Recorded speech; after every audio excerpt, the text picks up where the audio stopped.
पतझड़ हुए बिना पेड़ों पर नए पत्ते नहीं आते, कठिनाई और संघर्ष सहे बिना अच्छे दिन नहीं आते।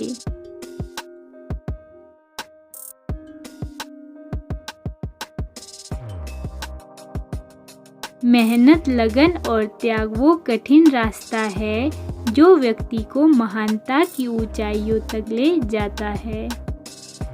जो आनंद शांत रहने में है, वो शिकायत करने में नहीं। जो स्त्री को नहीं समझ सकता, वह वेद भी नहीं समझ सकता। ईश्वर का सबसे सुंदर शास्त्र नारी है। तो चलिए दोस्तों, आज मैं आप लोगों को एक नई कहानी सुनाती हूँ। किसी की भी कमज़ोरी और लाचारी में कभी भी नहीं हंसना चाहिए। बहुत समय पहले की बात है। एक दिन गौतम बुद्ध अपने भिक्षुओं के साथ एक वृक्ष के नीचे बैठे विश्राम कर रहे थे। उस वृक्ष की छांव में बुद्ध अपने भिक्षुओं की जिज्ञासा दूर कर रहे थे। बुद्ध के सभी भिक्षु एक एक करके उनसे प्रश्न पूछ रहे थे और गौतम बुद्ध उनके प्रश्नों के उत्तर दे रहे थे। बुद्ध के उन भिक्षुओं में कुछ भिक्षु ऐसे भी थे जो कुछ समय पहले ही संघ से जुड़े हुए थे, जिसके कारण अभी उनके भीतर वह समझ पैदा नहीं हुई थी जो गौतम बुद्ध के प्रवचनों को समझ सके। गर्मियों का समय था, सूरज अपने चरम पे था और चारों तरफ धूप ही धूप थी। लेकिन उस वृक्ष के कारण बुद्ध और उनके सभी भिक्षु आराम से छांव में बैठे हुए थे। इतने में ही गौतम बुद्ध के एक भिक्षु की नज़र एक बूढ़े व्यक्ति पर पड़ती है जो उस वृक्ष के पास से ही गुजर रहा था। वह भिक्षु उस बूढ़े व्यक्ति को देखकर अचानक से हंसने लगता है।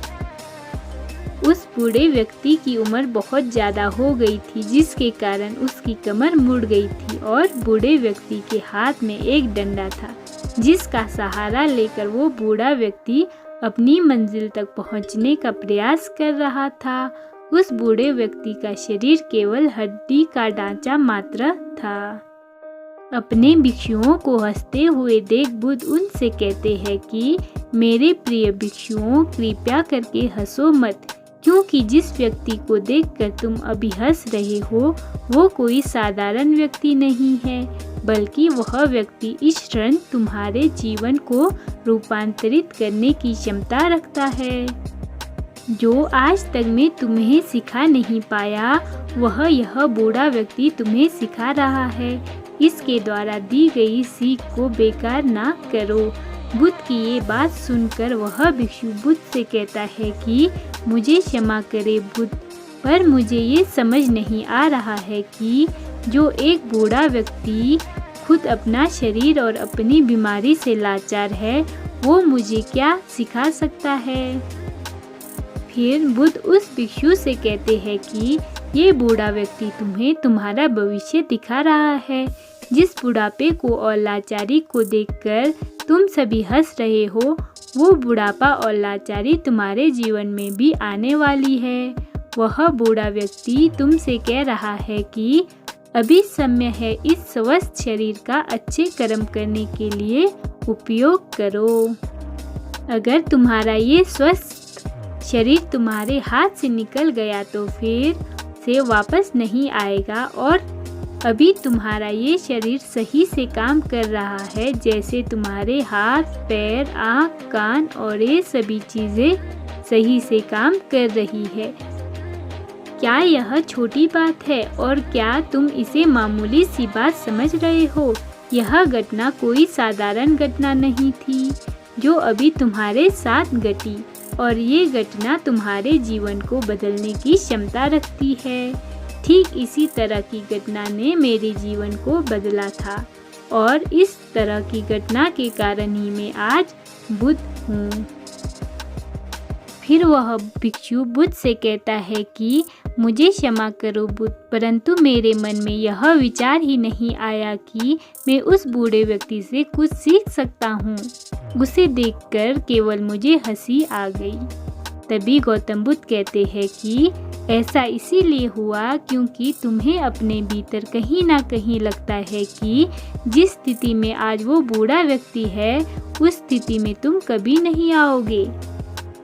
जिस बुढ़ापे का और लाचारी का सामना आज वो बूढ़ा व्यक्ति कर रहा है, तुम्हें लगता है कि उसका सामना तुम कभी नहीं करोगे।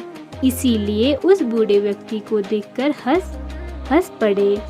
तुमने सच्चाई को नज़रअंदाज कर दिया। अगर तुम सच्चाई को देख लेते तो चाहकर भी अपने आंखों के आंसुओं को नहीं रोक पाते, परंतु तुमने सत्य को अनदेखा कर दिया और तुम बहुत बड़ी संभावना से चूक गए।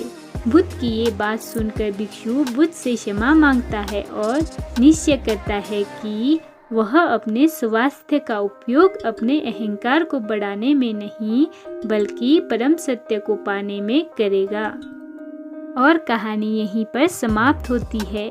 दोस्तों, जो लोग इस कहानी को सुन रहे हैं, हो सकता है कि आप सभी बड़ी से बड़ी समस्या में हो और आप परेशानियों में हो, लेकिन फिर भी एक बात को हमेशा ध्यान में रखना कि जब तक आपका स्वास्थ्य ठीक है तब तक आप किसी भी बड़ी से बड़ी समस्या से बाहर आ सकते हैं। गौतम बुद्ध कहते हैं कि हमारा स्वास्थ्य हमारा सबसे बड़ा उपहार है जो हमें इस सृष्टि से मिला हुआ है, इसीलिए इसका उपयोग सही से करें। नींद से इतना भी प्यार ना करो कि मंजिल भी ख्वाब बन जाए। कई बार मन करता है हार मान लूं, लेकिन बाद में याद आता है अभी तो मुझे बहुत लोगों को गलत साबित करना है। मेहनत इतनी खामोशी से करो कि सफलता शोर मचा दे। उन पर ध्यान मत दीजिए जो आपकी पीठ पीछे बात करते हैं। इसका सीधा सा अर्थ है आप उनसे 2 कदम आगे हैं।